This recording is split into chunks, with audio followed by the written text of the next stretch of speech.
क्या पढ़ रहे थे। हेलो गाइस, कैसे हो।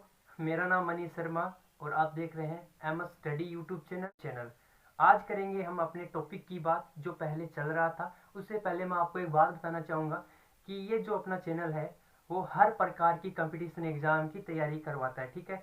चाहे वो रेलवे हो, चाहे वो एसएससी वगैरह हो, है ना, चाहे वो दिल्ली पुलिस हो, चाहे वो राजस्थान पुलिस हो। हाँ, इतनी ज़रूर है, अभी मैं अकेला ही इस पे पढ़ा रहा हूँ, है ना। तो आपको जनरल साइंस ही पढ़ने को मिलेगी, लेकिन थोड़े दिनों बाद आपको यहाँ पे जनरल साइंस के अलावा रीजनिंग, जीके सब पढ़ने को मिलेगा। तो चैनल को है ना एक बार अधिक से अधिक संख्या में शेयर करो, वीडियोस को शेयर करो, चैनल को सब्सक्राइब करो यार, ठीक है।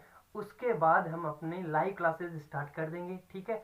तो आज करेंगे हम अपना विलियन, जो रेलवे, एयरफोर्स सब एग्जाम में पूछा जाता है, ठीक है। जितनी भी गवर्नमेंट एग्जाम होती है और जो भी गवर्नमेंट एग्जाम है और जिसमें भी जनरल साइंस आती है, उन हर एग्जाम्स में ये पूछे जाते हैं।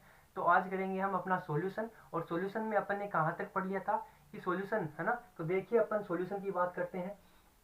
हमने सॉल्यूशन की बात की थी, है ना।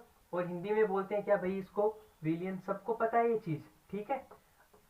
इतनी बात सबको पता है कि हमने सॉल्यूशन के बारे में बात की थी। अब अपन ने सॉल्यूशन तीन प्रकार के पढ़े थे। कौन कौन से।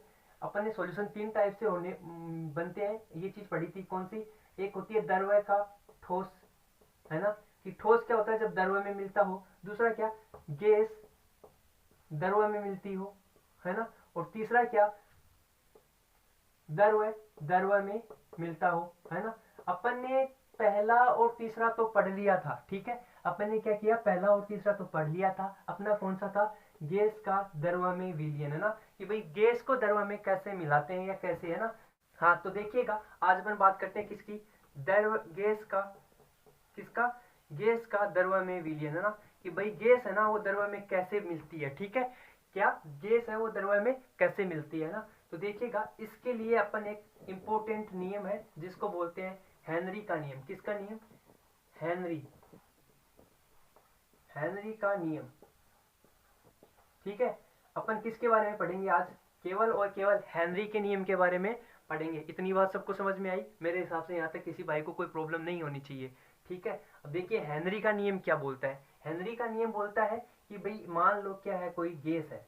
हेनरी का नियम बोलता है कि ये कोई गैस है, ठीक है। ये गैस क्या होगी, एक निश्चित तापमान पर, ये गैस क्या होगी, एक निश्चित तापमान पर किसी द्रव्य में घुलती है।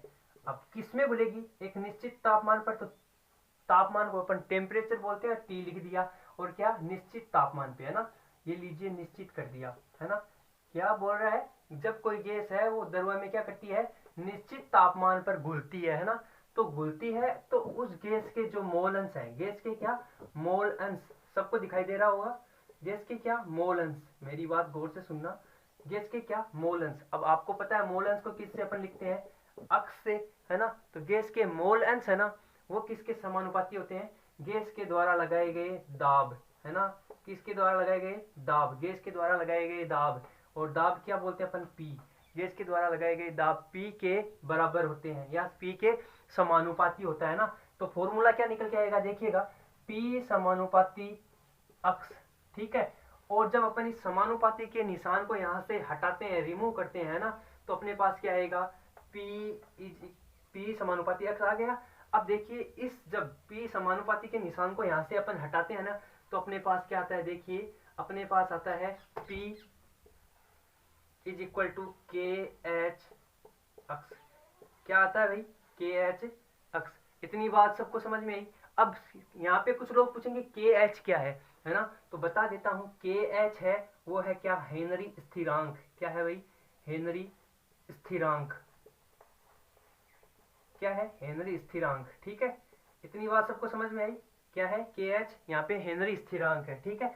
अब देखिए हेनरी का नियम क्या बोलता है कि भाई जब कोई गैस है द्रव में घुलती है तो गैस के क्या मोल अंश है ना वो किसके, गैस द्वारा लगाए गए दाब पी के समानुपाती होता है। यही क्या होता है, हेनरी का नियम होता है। इतनी बात सबको समझ में आई। यहाँ तक मेरे हिसाब से किसी को कोई प्रॉब्लम नहीं होनी चाहिए और होगी भी नहीं, ठीक है। अगर किसी भाई को कोई प्रॉब्लम है जनरल साइंस से संबंधित तो वो अपना क्वेश्चन कमेंट कर सकता है, उसको बता दिया जाएगा। और हाँ, एक बार चैनल को अधिक से अधिक शेयर करो यार, ठीक है। चलो अब आगे बात करते हैं अपन किसकी, हेनरी के नियम के अनुप्रयोग, है ना। अब भाई हेनरी ने नियम दिया है तो इसके प्रयोग भी पढ़ेंगे कि भाई क्या क्या कौन कौन से ऐसे काम है जिनमें हेनरी का नियम का क्या होता हो, प्रयोग होता हो, है ना। तो किसके प्रयोग, हेनरी के नियम के अनुप्रयोग, मेरी बात गौर से सुनना, किसके नियम के प्रयोग, हेनरी के नियम के अनुप्रयोग। अब देखिए हेनरी के नियम के अनुप्रयोग क्या है। पहला अनुप्रयोग सबको पता है अच्छे से, ठंडा पीते हैं गर्मियों में सब, ठंडा, ये लीजिए ठंडा पी लिया, है ना। अब आपने देखा होगा जब अपन कभी कभी ठंडे की बोतल होती है ना, उसको अचानक मान लीजिए ये अपने पास क्या एक ठंडे की बोतल है और इसके अंदर क्या है, ठंडा है, ठीक है। अब अपन क्या करते हैं, इस बोतल को जब खोलते हैं यहाँ से अचानक ढक्कन इसका, तो इसके अंदर से है ना ये जो द्रव भरा रहता है, ये जो ठंडा भरा रहता है पीने वाला, है ना, ये जोर से प्रेशर के साथ झाग के साथ आता है। किसके साथ आता है, झाग के साथ आता है, सबको पता है ना। अब ये झाग के साथ आता है ना, ठीक है। अब इसका मतलब क्या है भाई, ये झाग के साथ बाहर क्यों आता है ना, तो ठंडे के अंदर क्या होती है, कार्बन डाइऑक्साइड गैस है ना, CO2 गैस, है ना, वो प्रेशर के साथ भरी हुई होती है, किसके, अधिक प्रेशर के साथ भरी हुई होती है। आई मेरी बात समझ में, किसके, अधिक प्रेशर के साथ भरी हुई होती है, ठीक है। अब एग्जाम में क्या पूछा जाता है, एग्जाम में साफ साफ पूछा जाता है कि ठंडे की बोतल, है ना, ठंडे की बोतल में निम्न में से किसके अनुप्रयोग, किसके प्रयोग का उपयोग किया जाता है, तो किसके, हेनरी के नियम का। या ऐसे भी पूछ सकता है कि ठंडे की बोतल में कौन सी गैस आती है, तो कौन सी गैस आती है, CO2 गैस भरी हुई होती है, वो भी किसके साथ, अधिक दाब के साथ, किसके साथ, अधिक दाब के साथ। इतनी बात सबको समझ में आई, ठीक है। आगे देखिए दूसरा प्रयोग, दूसरा प्रयोग क्या है, देखिए दूसरा प्रयोग सबको पता है, दूसरा प्रयोग भी मेरे हिसाब से, ठीक है। दूसरा प्रयोग है गोताखोर, जानते हो अच्छे से, गोताखोर, गोताखोर कौन होते हैं, समुद्रों के अंदर जाते हैं, जो मुंह पे हेलमेट वगैरह लगाए हुए रखते हैं, ठीक है, वो लोग क्या होते हैं, गोताखोर होते हैं। और उनके आपने देखा होगा पीठ के ऊपर क्या एक सिलेंडर रहता है ना, वो सिलेंडर कहाँ पे, एक उससे पाइप से आती है और मुंह पे लगी हुई होती है ना।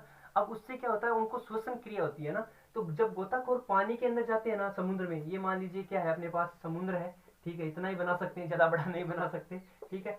अब गोताखोर पानी के अंदर जाते हैं तो आपको पता है दाब अधिक होता है ना। अब दाब अधिक होता है, सबको पता है नाइट्रोजन गैस की घुलनशीलता अधिक होती है ना। अब नाइट्रोजन गैस जब घुलेगी, है ना, ठीक है, कोई बात नहीं। अब जैसे आदमी बाहर आता है ना, अब आदमी बाहर आता है तो आपको पता है बाहर की तरफ थोड़ा प्रेशर कम ही है ना। तो नाइट्रोजन गैस क्या होती है, बूंद नाइट्रोजन गैस की बूंदे सी बन जाती है शरीर में, है ना, बुदबुदे उत्पन्न होते हैं, है ना, ये बुदबुदे क्या होते हैं, उत्पन्न होते हैं, ठीक है। अब मेरी बात गौर से सुनना, जब ये बुदबुदे शरीर के अंदर, अब मान लो अपने घरों की पाइपलाइन की बात कर लेते हैं अपन, ये अपने घर की एक पाइपलाइन है, ठीक है, ये क्या अपने घर की एक पाइपलाइन है, सबको दिखाई दे रही है, ठीक है। अब इसके अंदर यहाँ पे एक पानी का बुदबुदा उत्पन्न हो जाता है, या पानी को देखा झाग सो आ जाए, ठीक है। तो पानी क्या होता है, स्लो आता है, स्लो आता है। अब इसको तो दर्द नहीं होगा क्योंकि ये निर्जीव है, लेकिन अपनी नाड़ी के अंदर, अपने शरीर की जो ये वेन्स है ना, इनके अंदर ये ऐसा होता है, तो आपको पता है दर्द उत्पन्न होगा। तो ये बूंदे उत्पन्न होती है ना, तो क्या होता है, जब ये बूंदे उत्पन्न होती है ना, तो शरीर में दर्द उत्पन्न होता है ना, और ये दर्द कभी कभी मौत का कारण भी बन जाता है, किसका, मौत का कारण भी बन जाता है। इसलिए गोताखोर होते हैं ना, जो गोताखोर, उनके जो ऑक्सीजन के सिलेंडर होते हैं ना, है ना, उन सिलेंडर में हीलियम गैस प्रेशर के साथ भरी जाती है। कौन सी गैस, हीलियम गैस। इतनी बात सबको समझ में आई। दो उपयोग हो गए, तीसरा उपयोग बताता हूँ। तीसरा उपयोग देखिएगा, तीसरा उपयोग है पर्वतारोही, पर्वतारोही, ठीक है। अब मेरी बात गौर से सुनना, पर्वतारोही की बात करते हैं अपन। भाई देखो सिंपल सी बात है, पर्वतारोही का मतलब या तो पर्वतों के ऊपर रहते हो वो लोग, या पर्वतों पर क्या चढ़ाई का काम करते हो, ठीक है। अब आपने देखा है कि नीचे तो दाब अधिक है, अब यहाँ पर तो दाब ठीक है, लेकिन जब अपन ऊपर जाएंगे तो दाब क्या होगा, कम होगा। दाब क्या होगा भाई, कम होगा। अब आपको पता है जब दाब कम होगा तो शरीर के जो भी उत्तक है ना, शरीर के, सबको दिखाई दे रहा है आराम से, शरीर के उत्तक है ना, उत्तक, ठीक है, इन उत्तकों के अंदर ऑक्सीजन की मात्रा क्या हो जाएगी भाई, कम हो जाएगी। अब शरीर के उत्तकों के अंदर ही नहीं, आरबीसी होती है जिसे बोलते हैं लाल रक्त कोशिका, उसके अंदर भी O2 की कमी होगी, है ना, और O2 की कमी होगी। इस स्थिति को क्या बोलते हैं अपन, एनोक्सिया। इस स्थिति को क्या बोलते हैं अपन, एनोक्सिया। याद रखना मेरी बात, एनोक्सिया।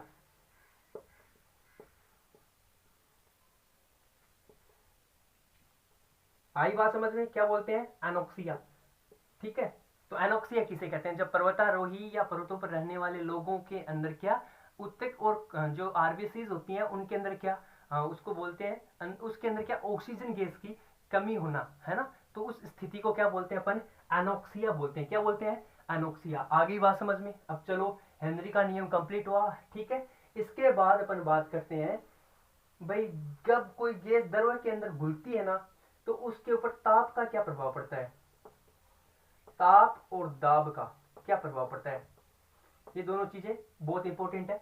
जब कोई गैस है वो द्रव में घुलती है तो उसके अंदर ताप और दाब का क्या प्रभाव पड़ता है, ठीक है। तो मेरी बात गौर से सुनिएगा। जब कोई गैस, ये मान लीजिए अपने पास बर्तन है और तापमान अधिक है, ठीक है, इसके ऊपर क्या है, ताप अधिक है, और इसके अंदर गैस घोलने की कोशिश कर रहे हैं ना।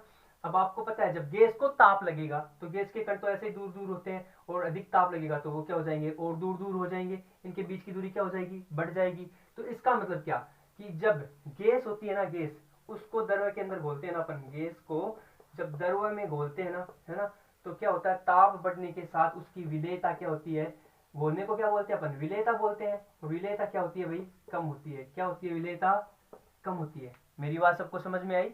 जब गैस को द्रव में घोलेंगे और ताप पर, है ना, तो ताप ताप से क्या होगी, गैस की विलेयता कम हो जाएगी। क्या हो जाएगी, कम हो जाएगी, ठीक है। और जब यही गैस है और इसको अपन दाब के साथ घोलते हैं, मान लीजिए ये है, इसके अंदर गैस डाल दी अपन ने, ये द्रव है और इसके अंदर गैस आ गई, और इसके ऊपर अपन जब दाब लगाते हैं, प्रेशर लगाते हैं इसके ऊपर, है ना, तो प्रेशर लगाएंगे तो क्या होगा, दाब बढ़ेगा, और दाब बढ़ेगा तो क्या होगा, गैस की विलेयता भी बढ़ेगी। तो जितना अधिक दाब होगा ना, जितना अधिक दाब होगा उतनी ही गैस की विलेयता क्या होगी, उतनी ही गैस की क्या होगी, विलेयता अधिक होगी। क्या होगी भाई, अधिक होगी। इतनी बात सबको समझ में आई।